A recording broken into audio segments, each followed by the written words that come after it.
এবার লোকমান হাকিম চতুর্থ নম্বর সন্তানকে নসিহত করতেছেন, ওয়া'মুর বিল মা'রুফ ওয়ানহা আনিল মুনকার।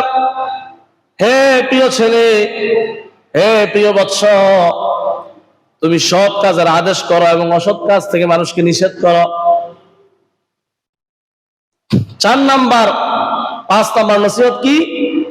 সৎ কাজের আদেশ, অসৎ কাজ থেকে নিষেধ করা। অনেক গুরুত্বপূর্ণ একটা নসিহত তিনি করলেন, কারণ ভালো কাজ, সৎ কাজ শুধু নিজে একা করলে হবে না, অন্যকেও ভালো কাজের আদেশ দিতে হবে।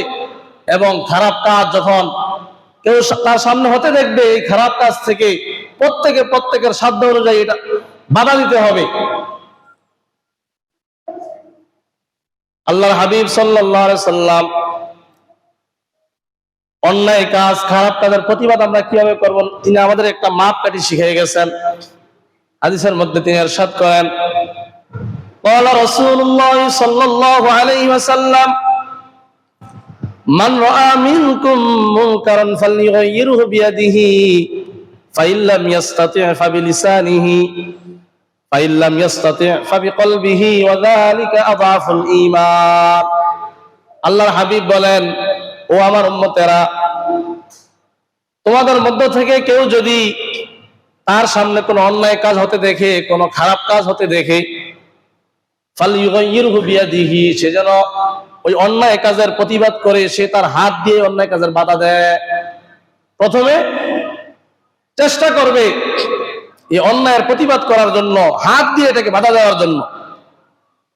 আল্লাহর হাবিব বলেন, যদি এতটুকু শক্তি সামর্থ্য তোমার না থাকে, ফাইন লাম ইস্তাতি' ফাবিলিসানিহি, যদি তুমি হাত দিয়ে বাধা দিতে না পারো, তোমার এতটুকু শক্তি নাই, সামর্থ্য নাই, হাত দিয়ে বাধা দিলে তোমার উপর বিপদ মুসিবত নেমে আসবে, তো তুমি জবান দিয়ে বাধা দাও, মুখ দিয়ে বলো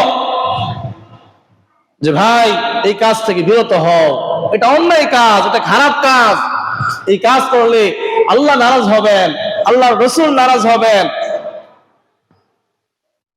এই কাজ থেকে বিরত থাকো। সুন্দরভাবে কোমল ভাষায়, মাথায় হাত বুলাইয়া, পিঠে হাত মুছে, যত সুন্দরভাবে পারে তাকে বুঝাবে, মুখ দিয়ে প্রতিবাদ করবে, বলবে। আল্লাহর হাবিব বলেন, যদি এতটুকু সামর্থ্য না থাকে, ফাইন লাম ইস্তাতি' ফাবিকলবিহি, যদি মুখেও বলতে না পারো, কমাস কম অন্তর দিয়ে খারাপ কাজটাকে ঘৃণা করো, অন্তর দিয়ে এটাকে তুমি ঘৃণা করো। ওয়া যালিকা আযআফুল ঈমান, আর এটা হলো ঈমানের সর্বনিম্ন স্তর। এটা খারাপ কাজ আমার সামনে হতে দেখলাম, কিন্তু আমার অন্তরে এটার প্রতি ঘৃণা আসে না, তাহলে আমার অন্তরে বিন্দু পরিমাণ ঈমান, যেটা একবারে নিম্ন স্তরের ঈমান, যেটা এটাও আমার অন্তরে নাই। আমরা প্রত্যেকের ঈমানকে একটু যাচাই করে নেই। যখন খারাপ কাজ হতে দেখি আমরা হাত দিয়ে বাধা দিতে পারি কিনা, মুখ দিয়ে এর প্রতিবাদ করতে পারি কিনা। এই দুটা যদি না পারি, কমস কম অন্তরে গুনাহের প্রতি ঘৃণা আসে কিনা। যদি না আসে, বোঝা যাবে আমার অন্তরে একবার সামান্য ঈমান, যেটা এটাও আমার মধ্যে নাই।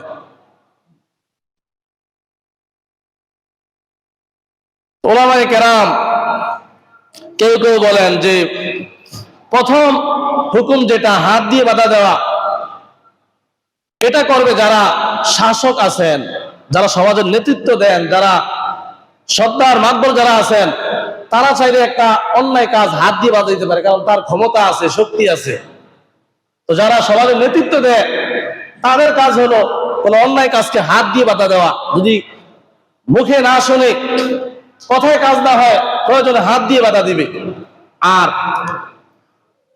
2 নাম্বার সম্বোধন যেটা করলেন যে মুখে বাধা দেওয়া, এটা হলো উলামায়ে কেরামের কাজ। উলামায়ে কেরাম অন্যায়ের প্রতিবাদ করবে, বয়ানে, মাহফিলে, মসজিদের মিনারা থেকে অন্যায় কাজগুলো মানুষের সামনে তুলে ধরবে। এটা হলো উলামায়ে কেরামের কাজ, উলামায়ে কেরামের দায়িত্ব। আর 3 নাম্বার যেটা অন্তর দিয়ে ঘৃণা করা, এটা হলো সর্বসাধারণ যারা আছে, সাধারণ লোক, এই সম্বোধনটা তাদের ক্ষেত্রে প্রযোজ্য, যে তারা অন্যায় কাজকে, খারাপ কাজকে অন্তর থেকে ঘৃণা করবে। মুহতারাম হাজিরিন, সম্মানিত মুসল্লিয়ানি কেরাম, সৎ কাজের আদেশ, অসৎ কাজের নিষেধ। এটা মূলত আম্বিয়া কেরামের কাজ, নবী রাসূলদের কাজ। যত নবী রাসূল ছিলেন সবাই মানুষকে সৎ কাজের আদেশ দিয়েছেন, অসৎ কাজ থেকে মানুষকে বাধা দিয়েছেন। এই কাজ নবীওয়ালা কাজ, অনেক দামি কাজ। এই যে আমরা আখির নবীর উম্মত, আমাদেরকে বলা হয় খায়রে উম্মত, শ্রেষ্ঠ উম্মত। আগেকার নবীদের উম্মত যারা ছিলেন তাদের চেয়ে আমাদের দাম আল্লাহর কাছে অনেক অনেক গুণ বেশি। কোরআনে আমাদেরকে বলা হয়েছে শ্রেষ্ঠ উম্মত, খায়রে উম্মত। আমাদের এই শ্রেষ্ঠত্ব, আমাদের এই মর্যাদা কেন? আল্লাহ তাআলা নিজেই বলেন, কুনতুম খায়রা উম্মাতিন, তোমরা হলে শ্রেষ্ঠ জাতি, শ্রেষ্ঠ উম্মত। উখরিজাত লিন-নাস, তোমাদেরকে মানুষের কল্যাণের জন্য বের করা হয়েছে। মানুষের কল্যাণের জন্য তোমাদেরকে বের করা হয়েছে। তোমাদের কাজ কি? তা'মুরুনা বিল মা'রুফ ওয়া তানহাউনা আনিল মুনকার, তোমরা মানুষকে সৎ কাজের আদেশ দিবে, অসৎ কাজ থেকে নিষেধ করবে। এই দুই কাজের কারণে তোমরা খায়রে উম্মত, তোমরা শ্রেষ্ঠ উম্মত। তো যেই কারণে আমরা শ্রেষ্ঠ হলাম, যদি আমরা ওই শ্রেষ্ঠ হওয়ার ওই কাজ যদি না করি, তাহলে তো আমরা শ্রেষ্ঠ থাকবো না। এই কাজ দাওয়াতুত তাবলীগের লোক যারা, তারা এই কাজ করতেছে। শুধু এটা তাদের কাজ নয়, প্রতিটা মুসলমান, নবীর প্রতিটা উম্মতের কাজ এটা। যখনই কোনো অন্যায় কাজ হতে দেখবে, অন্যায়ের প্রতিবাদ করবে, নিজেও ভালো কাজ করবে, অন্যকে ভালো কাজের আদেশ দিবে। আল্লাহ তাআলার কাছে এটা খুব পছন্দনীয়। আল্লাহ তাআলা কোরআনের এক আয়াতের মধ্যে বলেন, ওমান আহসানু কাওলাম মিম্মান দাআ ইলাল্লাহ ওয়া আমিলা সালিহান ওয়া ক্বালা ইন্নানী মিনাল মুসলিমিন। আল্লাহ তাআলা বলেন যে ওই ব্যক্তির কথার চেয়ে দামি কথা আর কার হতে পারে? ওই ব্যক্তির কথার চেয়ে দামি কথা আর কার হতে পারে যে মানুষকে আল্লাহর দিকে ডাকে, দাআ ইলাল্লাহ, মানুষকে আল্লাহর দিকে আহ্বান করে, আল্লাহর দিকে ডাকে, ওয়া আমিলা সালিহান, এবং সে নিজে নেক আমল করে, ওয়া ক্বালা, আর সে বলে ইন্নানী মিনাল মুসলিমিন, আমি মুসলমানদের মধ্যে হতে একজন। যারা মানুষকে আল্লাহর দিকে ডাকে, মানুষকে ভালো কথা বলে, খারাপ কাজ থেকে বাধা দেয়, এটা আল্লাহ অনেক পছন্দ করেন। আল্লাহর কাছে এটা পছন্দনীয়। লুকমান হাকিম এরপরে বলতেছেন, অসবির আলা মা আসাবাক, হে প্রিয় ছেলে, প্রিয় বৎস, তোমার উপর যত বিপদ আপদ আসবে, বালা মুসিবত আসবে, তুমি বিপদে ধৈর্য ধারণ করবে।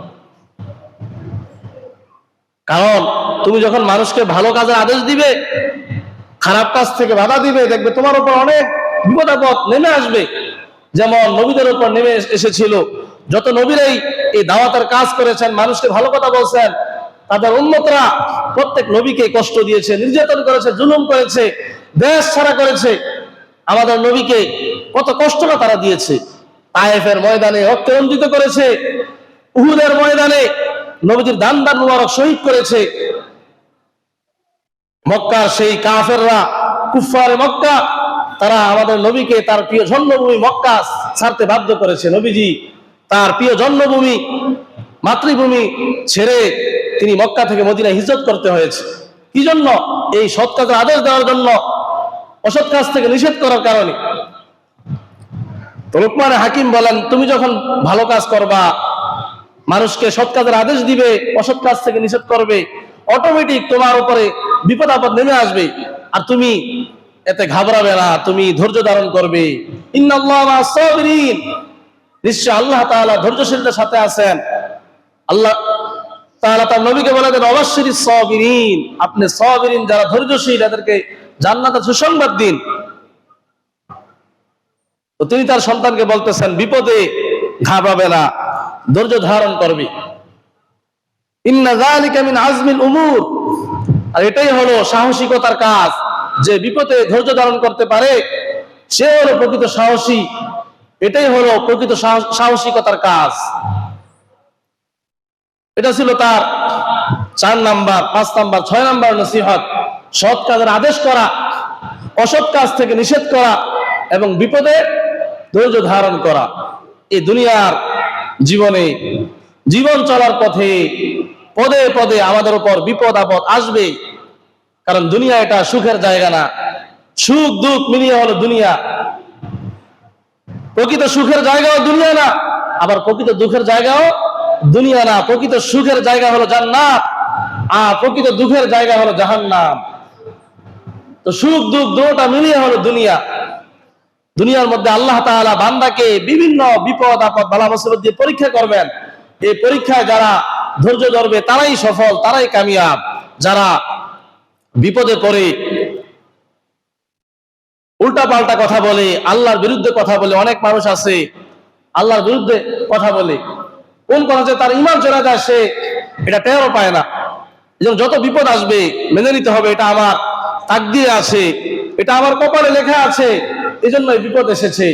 সে ধৈর্য ধরবে, বিপদে পড়বে, ইন্না লিল্লাহি ওয়া ইন্না ইলাইহি রাজিউন। আল্লাহ তাআলা শিখিয়ে দিয়েছেন দোয়া, আল্লাযীনা ইযা আসাবাতহুম মুসিবা, যখন মুমিনদের উপরে কোনো বিপদ আসে, মুসিবত আসে, তখন সে বলে ইন্না লিল্লাহি ওয়া ইন্না ইলাইহি রাজিউন। এটা হলো মুমিনের গুণ, এটা হলো একজন প্রকৃত মুসলমানের গুণ। বিপদে সে ধৈর্য হারা হবে না, দিশেহারা হবে না, সে সবর করবে, ধৈর্য ধরবে।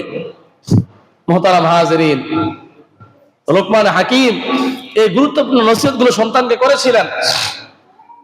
আমরা যারা বাবা আছি আমাদের উচিত আমাদের সন্তানকে এরকম দামি দামি গুরুত্বপূর্ণ নসিহত করা, যেন আমাদের সন্তানগুলো ছোট থেকে তারা মুআদ্দাব ভদ্র সভ্য হয়ে তারা বেড়ে উঠতে পারে, তারা যেন সুসন্তান হতে পারে, আমার ভাগ্য সন্তান হতে পারে, তারা যেন নষ্ট না হয়ে যায়, খারাপ না হয়ে যায়।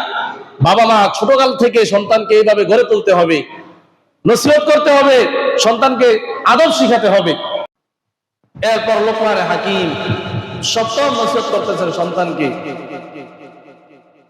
ইয়া বুনাইয়া লা তুসাইর খাদ্দাকা লিন-নাস ওয়া লা তামশি ফিল আরদি মারহা ইন্নাল্লাহা লা ইউহিব্বু কুল্লা মুখতালিন ফাখুর।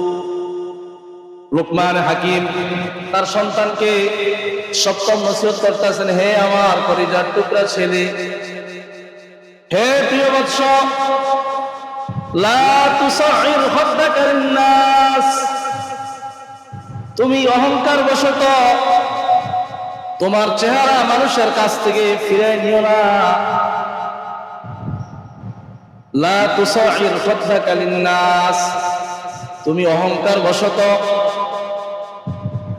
মানুষের সামনে থেকে তোমার চেহারাকে অন্যদিকে ঘুরে ফেলিও না। ওয়ালা তামশি ফিল আরদি মারহা, এবং তুমি জমিনে ধম্ম করে চলিও না, অহংকার করে চলিও না।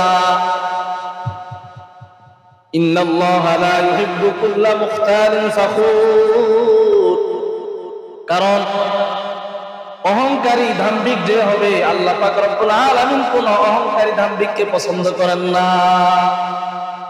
কোন অহংকারীকে, কোন দাম্ভিককে আল্লাহ পাক রব্বুল আলামিন ভালোবাসেন না, আল্লাহ পছন্দ করেন না। অহংকার এটা খুবই একটা খারাপ জিনিস, খুবই নিন্দনীয় একটা জিনিস। অহংকার আল্লাহ তাআলা পছন্দ করেন না। তো সন্তানকে নসিহত করলেন, তুমি মানুষকে অবজ্ঞা করিও না,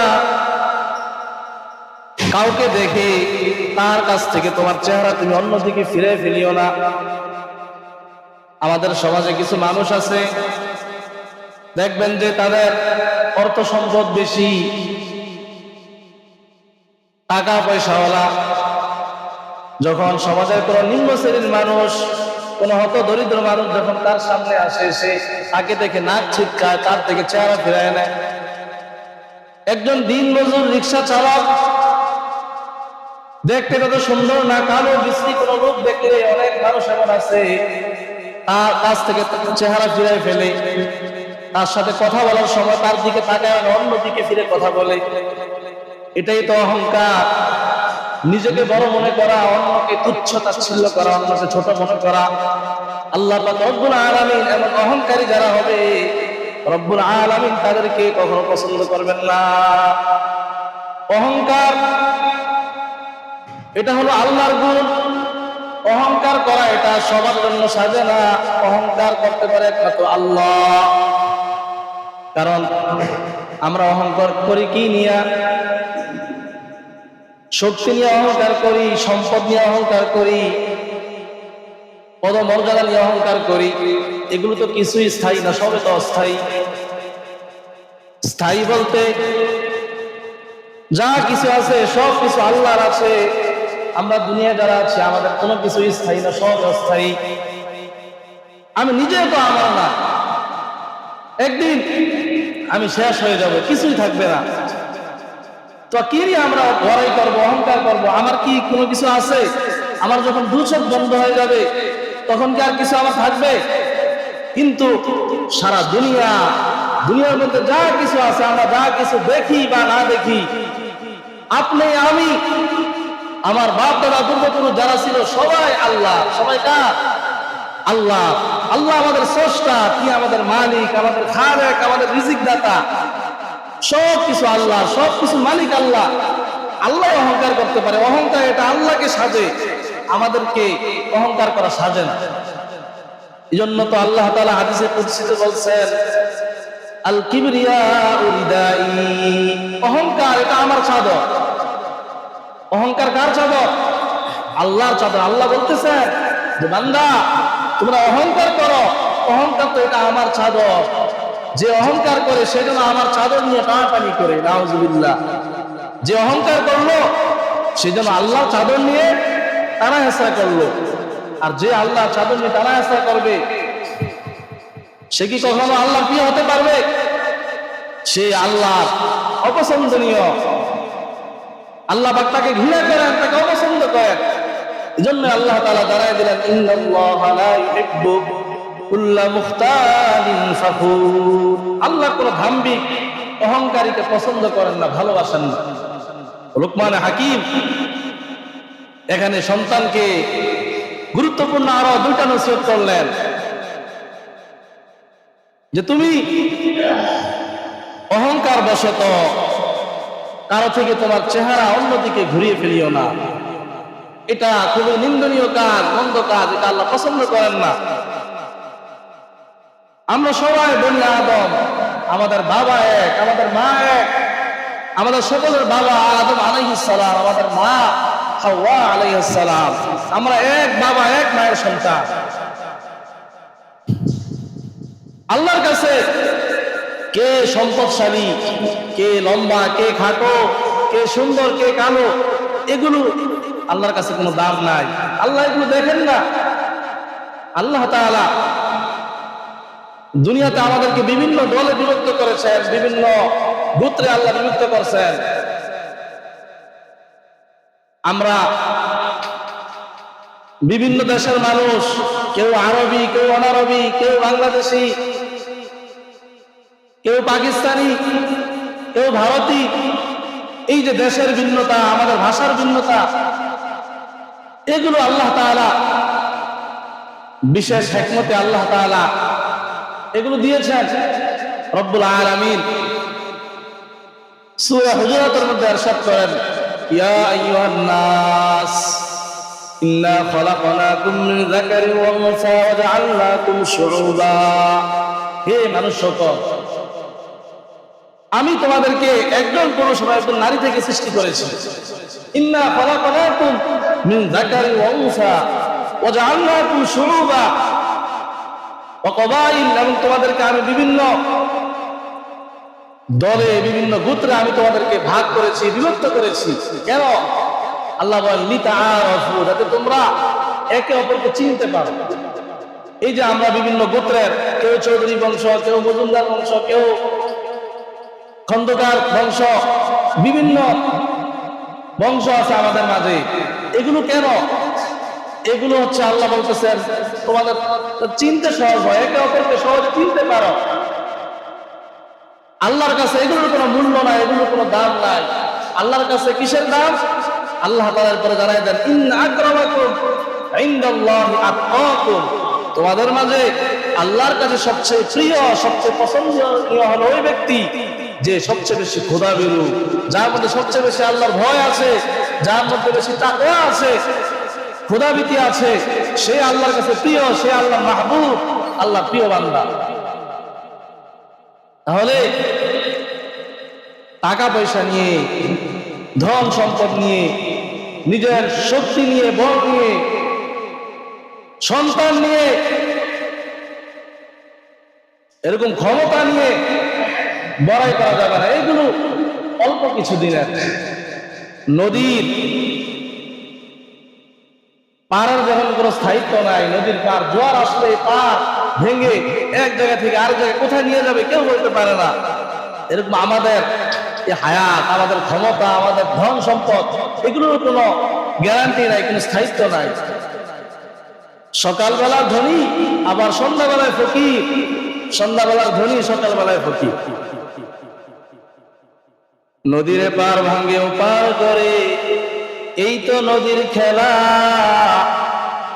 সকাল বেলার ধনী রে তুই, ফকির সন্ধ্যাবেলা।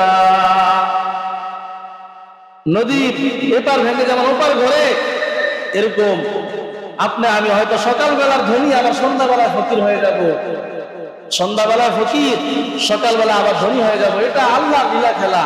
আল্লাহ যাকে চান তাকে ধনী বানান, যাকে চান আবার তাকে একবারে নিঃস্ব বানায় দেয়।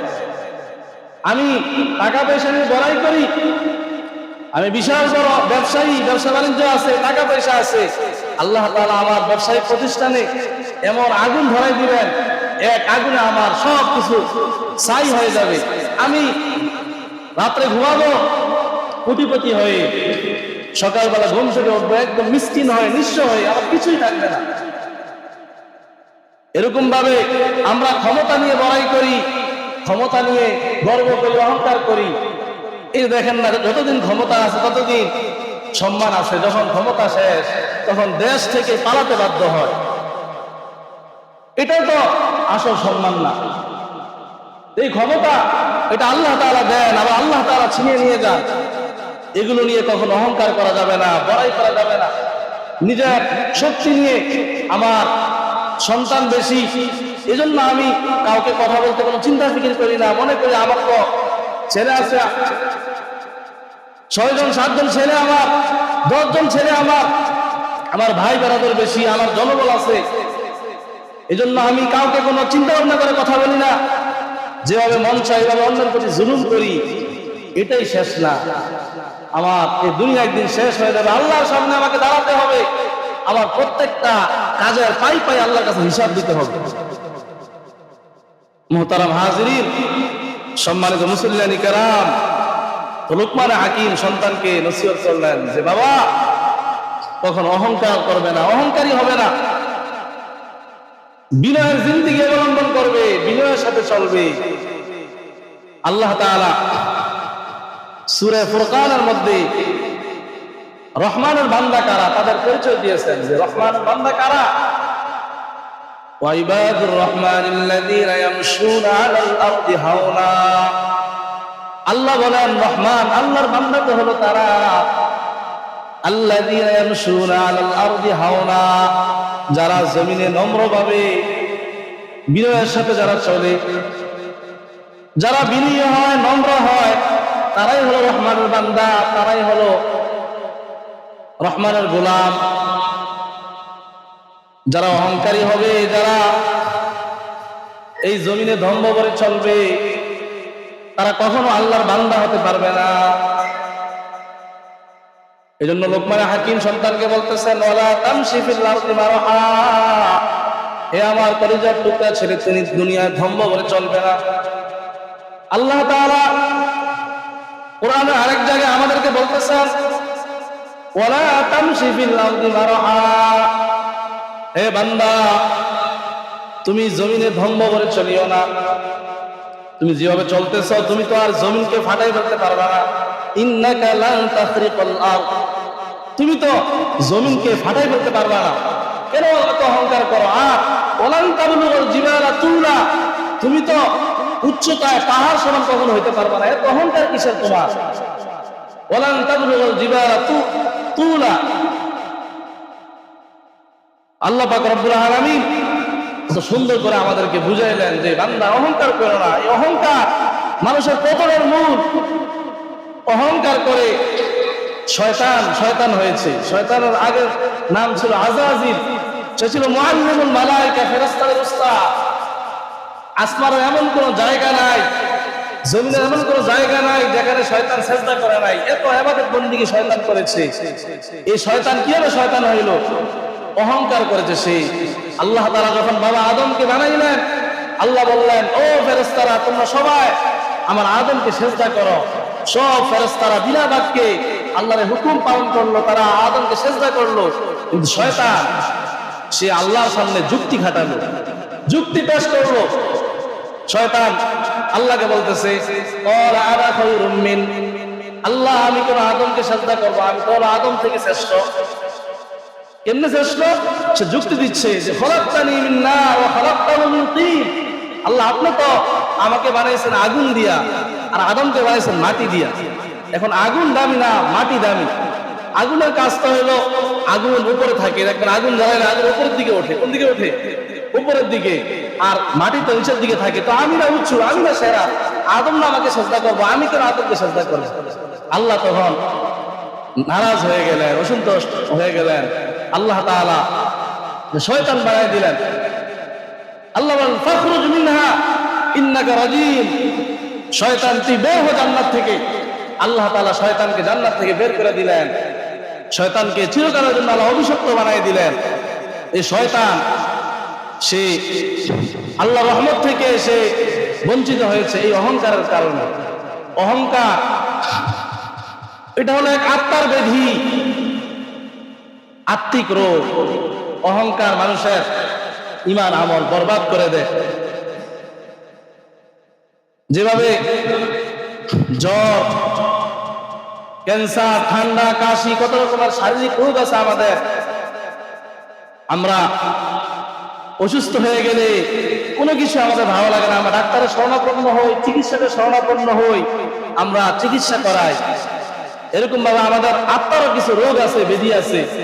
এগুলো যখন, এই রোগগুলো যখন আমাদের মাঝে দেখা দেয়, তখন আমাদের ঈমান দুর্বল হয়ে যায়, আমলের প্রতি আগ্রহ জজবা তখন কমে যায়, নামাজ পড়তে ভালো লাগে না, আল্লাহকে ডাকতে ভালো লাগে না, কোরআন পড়তে ভালো লাগে না, হালাল পথে চলতে তখন ভালো লাগে না। এজন্য যখন আমার আত্মার রোগ দেখা দিবে, আত্মার চিকিৎসক যারা যারা আত্মার ডাক্তার, তাদের কাছে যেতে হবে। আমার শরীরের রোগ হলে তো আমরা দেরি করে ডাক্তারের কাছে দৌড় মারি, ডাক্তারের কাছে যাই, কিন্তু আমার আত্মায় যে কত রোগ, এই রোগের চিকিৎসার কোনো ফিকির, কোনো চিন্তা আমাদের মধ্যে নাই। এই আত্মার চিকিৎসক যারা হক্কানি ওলামায়ে কেরাম, পীর মাশায়েখ যারা আছেন, তাদের কাছে যাবেন, বড় আন্দাসায় যাবেন, সেখানে গিয়ে নোমান শাহ হুজুরের কাছে যাবেন, গিয়ে বলবেন, হুজুর আমার আত্মার এই অবস্থা, আমার মধ্যে তো এই রোগ আমি কিভাবে দূর করি? তখন দেখবেন ওলামায়ে কেরাম, হক্কানি পীর মাশায়েখ তারা আপনাকে প্রেসক্রিপশন দিবে যে এই কাজ করো, এই কাজ করেন, তাহলে আপনার এই রোগ দূর হয়ে যাবে। এরকম আত্মার রোগ নিয়ে যদি আমরা কবরে যাই, তাহলে এই কবরে জাহান্নামের আগুন ছাড়া আর কিছুই পাবো না। এই আত্মাকে সব রোগ থেকে পবিত্র করে, মুক্ত করে তারপর কবরে যেতে হবে। তারপর আমার কবর আমার জন্য জান্নাতের বাগান হবে, আমার কবর আমার শান্তির জায়গা হবে। নচেত এই কবর একটা জাহান্নামের টুকরা হয়ে যাবে। মুহতারাম হাজিরিন, অহংকার মুক্ত জীবন করতে হবে। লোকমানে হাকিম সন্তানকে শিক্ষাই দিলেন। আল্লাহর হাবিব সাল্লাল্লাহু আলাইহি ওয়াসাল্লাম আরেক হাদিসের মধ্যে ইরশাদ করেন যে অহংকারী যারা, তাদের ঠিকানা কোথায়? আল্লাহর হাবিব বলেন, ক্বালা রাসূলুল্লাহ সাল্লাল্লাহু আলাইহি ওয়াসাল্লাম, লা ইয়াদখুলুল জান্নাতা মান ফি কলবিহি মিসকালু হাববাতিন মিন খারদালিন মিন কিবির। আল্লাহর হাবিব বলেন, ওই ব্যক্তি জান্নাতে প্রবেশ করবে না যার অন্তরে সরিষার দানা বরাবর অহংকার থাকবে। সরিষার দানা পরিমাণ যদি কারো অন্তরে অহংকার থাকে, সে কখনো জান্নাতে প্রবেশ করতে পারবে না। সরিষার দানা একদম ছোট, এরকম সামান্য পরিমাণ অহংকার অন্তরে রাখা যাবে না।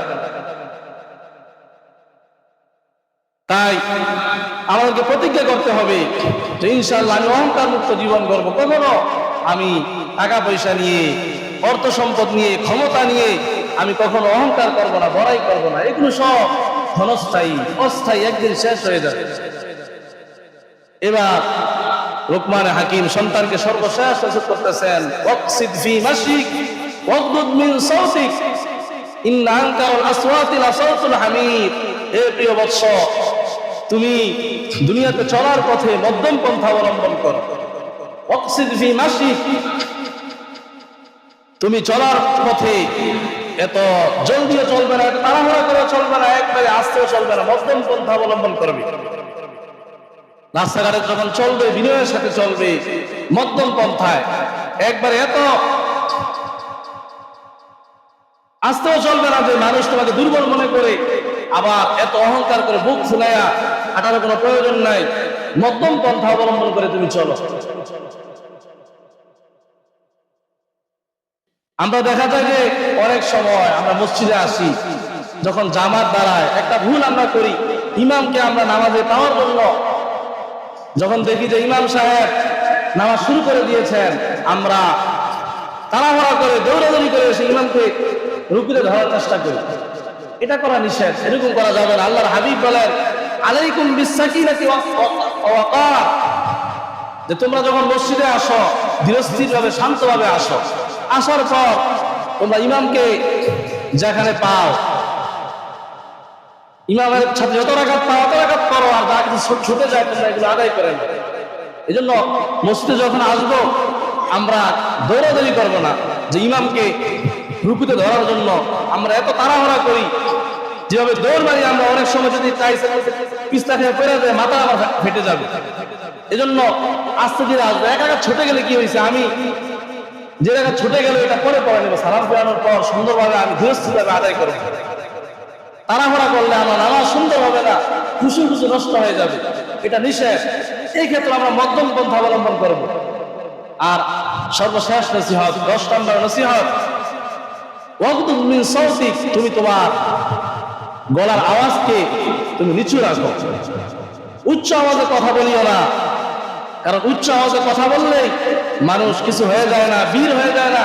অনেকে দেখবেন ঝগড়া ফাসাদ লাগলে এমন জোরে কথা বলে যেন তাকে একদম মেরে ফেলবে। জোরে কথা বলা বলে, জোরে কথা বলা এটা কোনো সাহসিকতার কাজ না। জোরে কথা বললেই কেউ বীর পুরুষ হয়ে যায় না। আল্লাহ তাআলা বড় সুন্দর একটা উদাহরণ দিয়েছেন, ইন্না আনকারাল আসওয়াতি লাসাউতুল হামির, বলে দেখো না যে দুনিয়ার মধ্যে সবচেয়ে বিকট আওয়াজ, বড় আওয়াজ হলো গাদা। কার আওয়াজ? গাদার আওয়াজ। অথচ সবচেয়ে খারাপ আওয়াজ, অপ্রীতিকর আওয়াজ হলো গাদার আওয়াজ। আল্লাহ বলতেছেন, ইন্না আনকারাল আসওয়াতি লাসাউতুল হামির, সবচেয়ে অপ্রীতিকর, সবচেয়ে বিশ্রী আওয়াজ হলো গাদার আওয়াজ। সন্তানকে বলতেছেন, হে আমার প্রিয় ছেলে, তুমি মানুষের সাথে কখনো চেঁচামেচি করে উচ্চ কণ্ঠে তুমি কথা বলবা না, তুমি নিম্ন আওয়াজে, নিচু আওয়াজে কথা বলবা। এটাই ভদ্রতা, এটাই শালীনতা। সন্তানকে কিভাবে মানুষের সাথে কথা বলবে, কিভাবে হাঁটবে, বাবা এটাও শিখাচ্ছে। সন্তান তো বাবা থেকেই শিখবে। এখন দেখা যায় যে আমরা সন্তানকে ভালো জিনিস শিখাই, এই জন্য সন্তান খারাপগুলো আমাদের থেকে শিখে। আমার সন্তানকে ছোটকাল থেকে তাকে আদব শিখাতে হবে, কোনটা ভালো কোনটা মন্দ বাবা আমার তাকে শিখাতে হবে। তাহলে আমার সন্তান সে সভ্য হবে, ভদ্র হবে।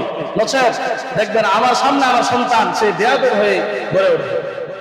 এই যে লোকমান হাকিমের নসিহত গুলো অনেক দামি নসিহত, অনেক গুরুত্বপূর্ণ নসিহত। সন্তানকে তিনি আদর করে কাছে ডেকে